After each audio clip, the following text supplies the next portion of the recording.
So to start mapping out the rough layout of my parts, you can see I just made some pencil marks on the top side of the jambs I made. I marked the stiles, which are about 4 inches wide. I accounted for the glass, the muttons, and then I came to the side and accounted for the kick rail and the top rail. So then I could go to my lumber and start piecing that stuff out in rough dimensions. See, my stiles are going to be about 88 3/8 of an inch. You can pause on this if you want. Those are the basic measurements I'm starting with to cut all this stuff out. Here is my lumber, and like I mentioned last week, this is from Willard Brothers, which is by Trenton, New Jersey. It's really nice surfaced on two sides sapele, which is sometimes interchangeable with African mahogany. African mahogany and mahoganies that don't come from South America, sometimes people label them wrong. They could be multiple different things, but this sapele is a type of mahogany. So like I said, I'm roughing this stuff out. One of the boards, which is the wider board I had a little bit of a bend in it. I knew that when I got it. With getting exotic, sometimes your choice of lumbers is not always extensive, so that is why I picked that one. I knew it was going to be a little bit of a problem throughout the process, but it was slight enough of a bend that I could still work with it. And then once I had them rough cross cut down to size, keeping all of my pieces long, but it's easier to send them through the machines. These boards were quite long by cutting off the ends. You could see I could just piece all that stuff out. I rough cut down the sides because those extra pieces I'm going to be using as the muttons in all of the doors. So I accounted for all of that when I was cutting this stuff too. This was 8/4 lumber, so it's a little bit shy of 2 inches, which means it can be machined to 1 3/4 inches, which is what I was going to do. Because this is rough cut lumber, you could see they're all slightly different thicknesses, but it's basically the same thing. Now, if you watch the channel, you know I've had a problem with this planer and the overload circuit tripping on it for quite a while. I did some troubleshooting and people replaced the circuit. It's a pretty inexpensive part you can get on Amazon. I did that before milling up all this lumber. This planer has worked perfect ever since. It was a real game changer because before it was tripping constantly. I think part of the issue was in my old shop I had this set up on a 15 amp circuit, and I believe from the instructions these are supposed to be on a 20 amp circuit. So for all those years it was essentially overloaded, and I'm hoping going forward I don't have any more problems. Now I had some mahogany laying around the shop. You could see the difference between this lumber, which I got at a different hardware seller. This is genuine mahogany, so it was quite expensive. This is not surfaced on 4 sides, so you could see everything's rough. And I milled up that at the same time because I'm pretty sure I'm going to use that for some moldings on the inside of the glass. Because I had it, even though it's a different species, it's close enough that using it on these doors won't make a big difference. Then once I had this stuff planed on both sides, I just went through and ripped these down to final widths. So you can see I'm just taking off a little bit of material on all the sides because they were already pretty close to what I wanted.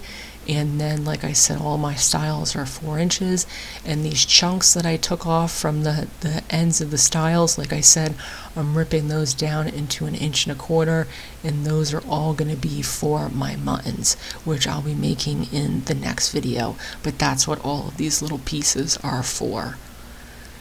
So the drill bit set I'm going to be using for this, I bought years ago to make glass panel lights, which is essentially what this is, but these are going to be doors. Those were solid panels someone was using for a sunroom. This is the kit that I got.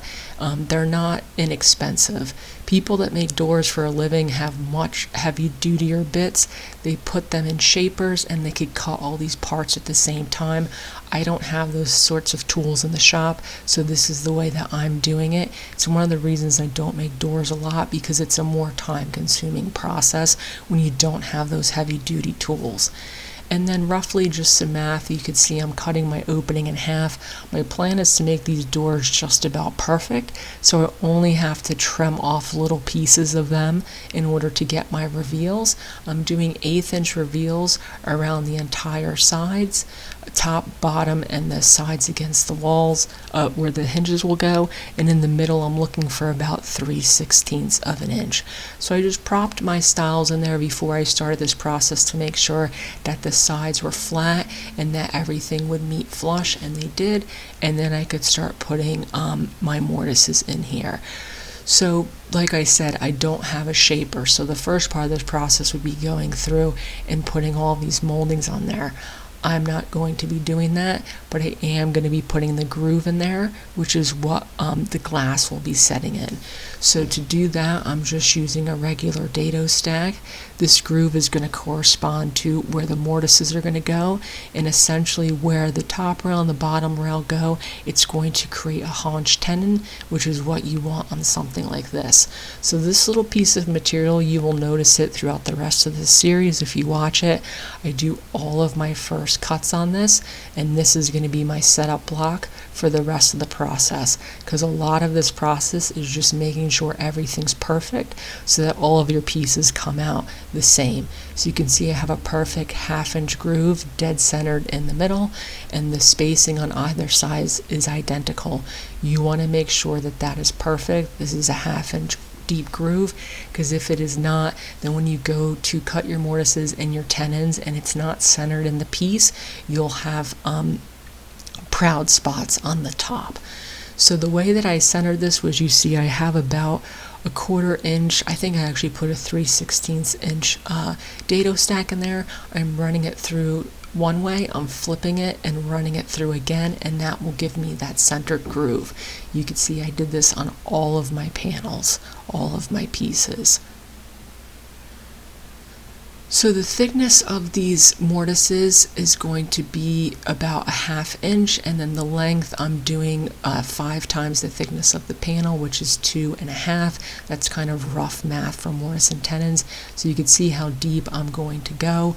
On my bottom rails, because I have such a large space, I'm breaking those up into 2 tenons.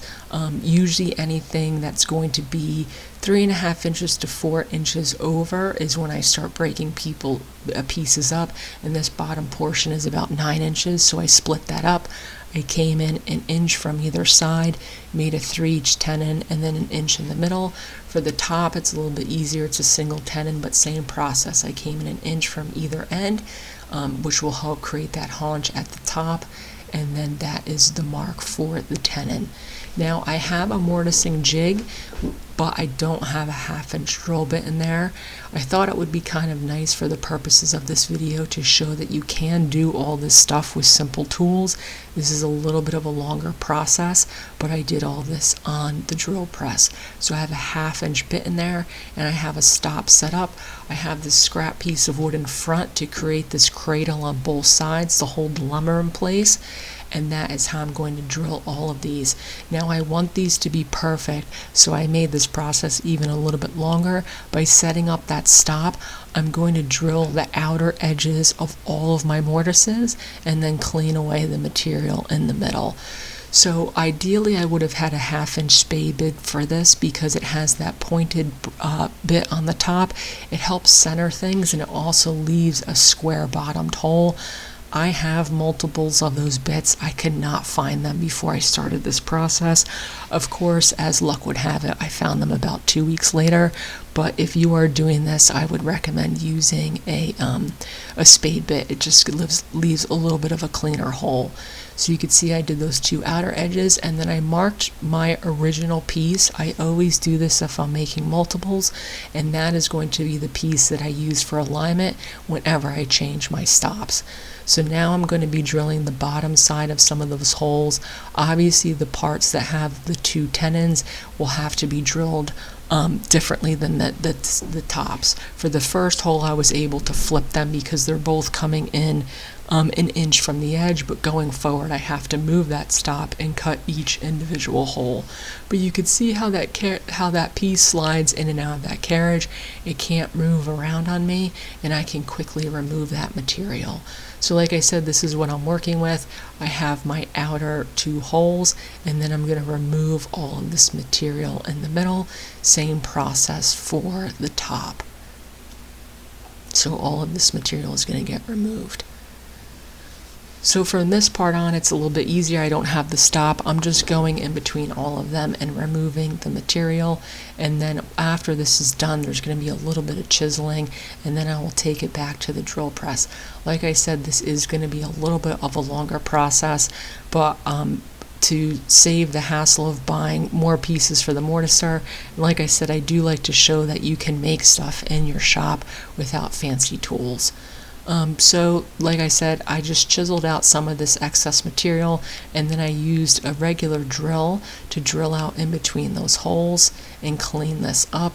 And then once I have most of that material removed, I will take it back to the drill press, and I could slide it with the bit in the drill press and really clean out the rest of that hole. So like I said, this is what that looks like. You could slide it back and forth, and then you end up with a really nice clean mortise. So those are all of my mortises.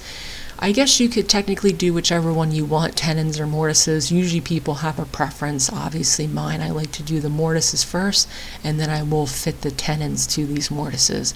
So you might notice in some spots the mortises don't line up perfectly with my pencil marks. That's fine. I just make those adjustments on the tenons. So as you can see, I'm going almost exactly 2.5 inches down. It's about 2 3/8. So I have to account for that math when I'm cutting the final size for my rails. So I have to account for the depth that will go into the rail, and basically you could pause this on that math if you want, but all of my pieces had to be about 19.5 inches wide. So they were obviously longer than that at this point, so I just went through and cut all that stuff down, and then I could go about cutting the tenons for these. So once again, we're back to my scrap piece of stock. Because I have that groove in the middle, setting this up is pretty easy. You're basically leaving that groove and removing the material on the top and the bottom of it. So I have those marks lined up on the outside of my piece. I could pull the radial arm saw out and just make sure those teeth align with the top of my pencil mark, and then I could test fit that into the mortise. Now I have a dado stack in here. I kept it a little bit thinner because removing a lot of material with a dado stack on the radial arm saw, because of the way the blade spins, sometimes wants to catch and jump towards you. So I usually err for making shallow passes of dado cuts and rabbit cuts on here, and I went for removing less material by having a thinner blade. It's obviously faster than just using a single kerf blade, but not as fast as if you had something thicker in there. So I made sure the fit was pretty close. I want it to not be something you have to pound in place, but a nice snug fit, and the goal is to get it close enough that it almost doesn't fit in there, because then I'll shave it down with the rasp to get that perfect fit. And that is basically what I'm looking for. You can see my edges are flush, which is what you want, and even probably more importantly, those grooves line up, so when you go to put your glass in, there's no undulations in those inner grooves. Once I had that all aligned and set up, I could go through and cut both ends on my top rails and my kick rails. And then that is the basic start of all these tenons. You can see it's pretty easy. You can flip it over, cut all that material, and then spin it around and do the same exact thing on the other side. And that is what that looks like. You can see everything's nicely aligned and pretty even. So then I can mark where those tenons are going to be, can mark where I'm cutting those shoulders out. Like I said, these are about 2 3/8 deep, but the haunch is a 1/2 inch, so I marked a little piece of tape a 1/2 inch on my square so I can mark where that haunch is. I could align where those pencil marks are, and I could go through and start removing this material. I did all of this with a handsaw and cleaned it up with a chisel. I'm going down to that 1/2 inch groove, as you can see, and then removing the rest. Now obviously that groove removes some of the material on the edge of this rail, so you could see the difference in where that groove is, but it's a pretty simple process going forward at this point. Like I said, I cut these just so they almost didn't fit, and then I could go through and sand these down with a rasp and fit all of them. Because I drilled these out on the drill press, the edges of my mortises are rounded. You can either square up your mortises or just round over your tenons. I usually opt to round over the tenons. It's a little bit quicker of a process, and then I could fit it in place.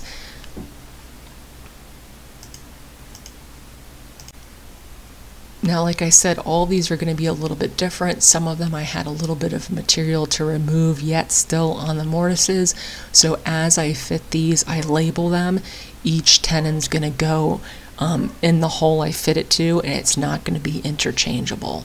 So that is basically what I'm looking for. Like I said, everything's flush, everything's square, and it's lining up pretty nicely at this point.